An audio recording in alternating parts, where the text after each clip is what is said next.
ધોરણ 8 વિષય English unit 1 Q4 question એનો આપણે અત્યારે અભ્યાસ કરી રહ્યા છીએ. તેમાં એક્ટિવિટી 2 એ આજે આપણે જોવાની છે.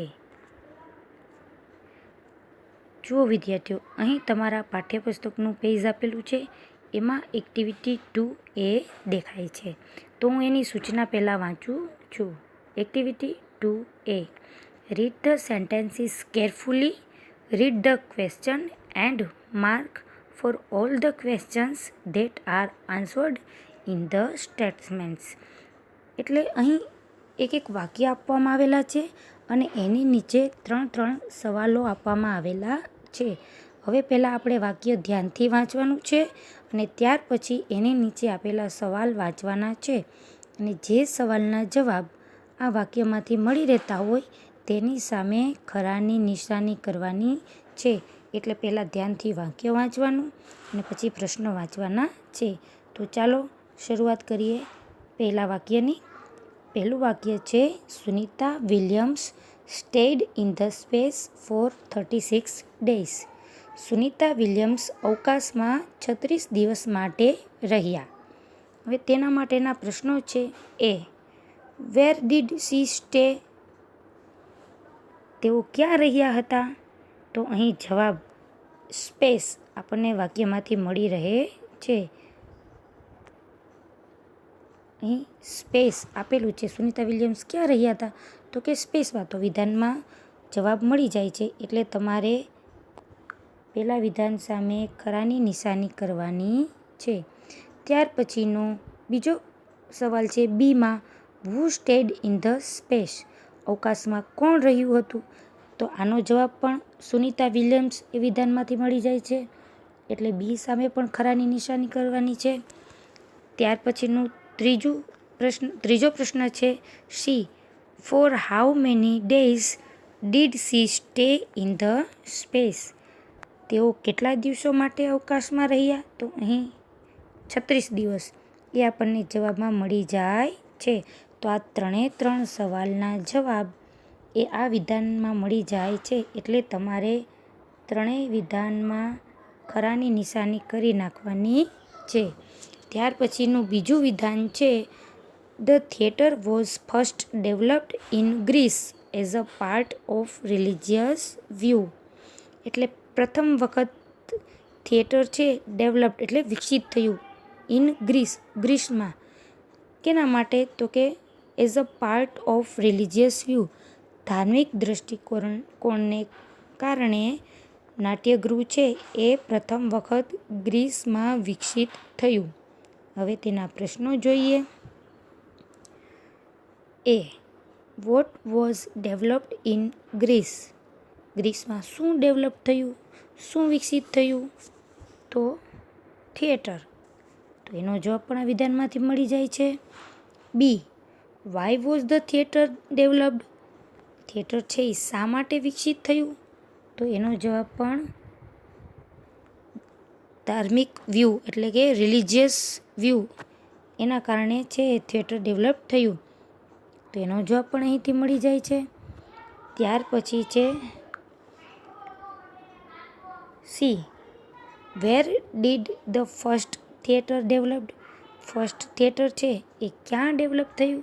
તો કે ઇન ગ્રીસમાં ડેવલપ થયું. તો અહીં પણ આપેલ 3 સવાલના જવાબ અહીં આપેલ એક જ વિધાનમાંથી આપણને મળી રહે છે. તો આમાં પણ તમારે 3 વિધાનોમાં ખરાની નિશાની કરી નાખવાની છે. ત્યાર પછીનું ત્રીજું સેન્ટેન્સ વાંચું છું. The first newspaper advertisement appeared on the back page of a London newspaper in 1625.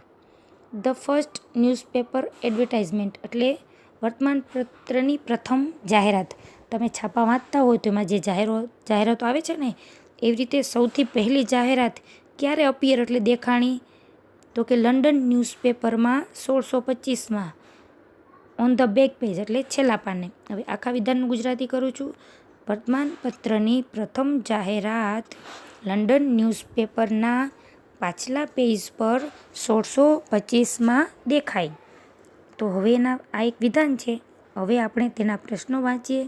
એમાં પહેલું છે A, when did the first newspaper advertisement appear? વર્તમાનપત્રની જાહેરાત ક્યારે છપાઈ? તો આપણને દેખાય છે કે અહીં સમય આપ્યો છે વેન એટલે ક્યારે. કોઈ પણ વસ્તુનો સમય જાણવો હોય ત્યારે વેનથી પ્રશ્ન પૂછાય. તો આ જાહેરાત ક્યારે છપાણી હતી? તો 1625માં. તો આનો જવાબ આ વિધાનમાંથી મળી જાય છે. તો આપણે આ પહેલા વિધાનમાં પણ ટીક કરવાનું છે. હવે ચાલો આપણે એનો બીજો વિભાગ જોઈએ. B, who gave the first advertisement in 1625? હવે આ પહેલી જાહેરાત 1625માં કોણે આપી? તો આપણે વિધાન જોઈએ તો કે પહેલી જાહેરાત ખબર 1625માં છપાઈ હતી લંડન ન્યૂઝપેપરમાં પાછલા પેજ પર, પણ કોણે આપી એનો ઉલ્લેખ થયેલ નથી. તો અહીં બી વિભાગમાં જે પ્રશ્ન આપેલો છે એનો જવાબ વિધાનમાંથી મળતો નથી, એટલે એમાં ટીક કરવાનું નથી, કારણ કે એનો જવાબ આપણને મળતો નથી. કોણે છપાવી હતી જાહેરાત એનું નામ આપેલું નથી. હવે સીમાં આપેલો પ્રશ્ન જોઈએ. Where did advertisement appear in the London newspaper? London ન્યૂઝપેપરમાં જાહેરાત છે એ ક્યાં અપિયર એટલે દેખાણી હતી? તો એનો જવાબ અહીં આપણને મળે છે કે ઓન ધ બેક પેજ, પાછળના પેજ પર. જે આખું લંડન ન્યૂઝપેપર છે એનું જે બેક પેજ હતું એમાં પેલી જાહેરાત ખબર છે એ છપાઈ હતી. તો અહીં જે સી વિભાગમાં પ્રશ્ન પૂછેલો છે એનો જવાબ આપણને વિધાનમાંથી મળી જાય છે, એટલે તમારે સીમાં છે એ ટીક કરવાનું છે, કારણ કે જાહેરાત ક્યાં છપાઈ? તો એનો જવાબ બેક પેજ એ વાક્યમાંથી મળી જાય છે. પછીનું ચોથું વાક્ય છે, Kiran Bedi is the first woman IPS officer of India. Kiran Bedi છે એ પહેલા મહિલા આઈપીએસ ઓફિસર ઓફ ઇન્ડિયા, એટલે ભારતના કિરણ બેદી એ ભારતના પહેલા મહિલા આઈપીએસ ઓફિસર છે. હવે એના પ્રશ્નો વાંચીએ. A, who is the first woman IPS officer of India? કોણ છે એ પ્રથમ આઈપીએસ ઓફિસર છે? તો એનો જવાબ છે કિરણ બેદી. તો આનો જવાબ છે આપણને વિધાનમાંથી મળી જાય છે. તો આપણે પહેલા વિધાનમાં ટીક કરશું. પછી બી, vote is the Kiran Bedi? Kiran Bedi શું છે? તો કિરણ બેદી આઈપીએસ ઓફિસર છે. તો એનો જવાબ પણ આપણને મળી ગયો છે. તો આપણે બી વિભાગમાં પણ ટીક કરશું. ત્યાર પછીનો C, when was Kiran Bedi selected as an IPS officer? હવે વેન એટલે ક્યારે? કિરણ બેદી છે એ આઈપીએસ ઓફિસર તરીકે ક્યારે પસંદગી પામ્યા? હવે એનો સમય અહીં આપેલો નથી. તેઓ આઈપીએસ ઓફિસર છે પણ ક્યારે સિલેક્ટ થયા એ આપેલું નથી. તો અહીં સી વિભાગમાં જે પ્રશ્ન પૂછેલો છે એનો જવાબ આપણને વાક્યમાંથી મળતો નથી, એટલે તેમાં ટીક કરવાનું નથી. હવે તમારું પાંચમું વાક્ય આપણે જોઈએ. Mahatma Gandhi was born in Porbandar on 2 October 1869. Mahatma Gandhiji છે 2 ઓક્ટોબર 1869માં પોરબંદરમાં જન્મ્યા. હવે એના પ્રશ્નો વાંચીએ. A, when did Mahatma Gandhi go to Delhi? Mahatma Gandhi છે દિલ્હી ક્યારે ગયા? તો આપણે જે વાક્ય વાંચ્યું એમાં ક્યાંય મહાત્મા ગાંધીજી દિલ્હી ગયા એવો કાંઈ ઉલ્લેખ આવતો નથી, એટલે એનો જવાબ આપણને આ વિધાનમાંથી મળતો નથી, એટલે તેમાં ટીક કરવાનું નથી. અને બી છે, where was Mahatma Gandhi born? Where એટલે ક્યાં? સ્થળ પૂછવા માટે વેર વપરાય છે, કે મહાત્મા ગાંધીજીનો જન્મ ક્યાં થયો હતો, કયા સ્થળે? તો અહીં સ્થળ આપણને પોરબંદર આપેલ છે. તો આ પ્રશ્નનો જવાબ વિધાનમાંથી મળી જાય છે. જોજો બાળકો, ધ્યાન રાખજો, જે પ્રશ્નનો જવાબ વિધાનમાંથી મળે તેની સામે જ ટીક કરવાનું છે. એનો જવાબ આપણને મળતો નથી એટલે આપણે તેમાં ટીક કરતા નથી. હવે બીમાં જે પ્રશ્ન આપેલો છે એનો જવાબ પોરબંદર મળી જાય છે, એટલે આપણે બીમાં ટીક કરીશું. ત્યાર પછી C, what is the birth date of Mahatma Gandhi? મહાત્મા ગાંધીજીની જન્મ તારીખ શું છે? તો એ પણ આપણને આપેલી છે 2 ઓક્ટોબર. બીજી ઓક્ટોબર 1869? તો આ પ્રશ્નનો જવાબ પણ વિધાનમાંથી મળી જાય છે. તો તમને ખબર જ છે, આપણે સી વિભાગને પણ ટીક કરીશું.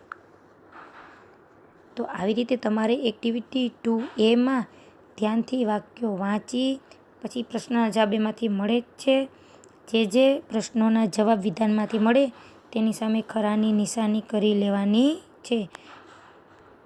તો વિદ્યાર્થીઓ, આપણે અત્યારે એક્ટિવિટી 2Aનો અભ્યાસ કર્યો. હવે પછીના વિડીયોમાં આપણે એક્ટિવિટી 2B વિશે જોઈશું. ત્યાં સુધી તમે એક્ટિવિટી 2A પાઠ્યપુસ્તકમાં સારા અક્ષરે લખી લેજો.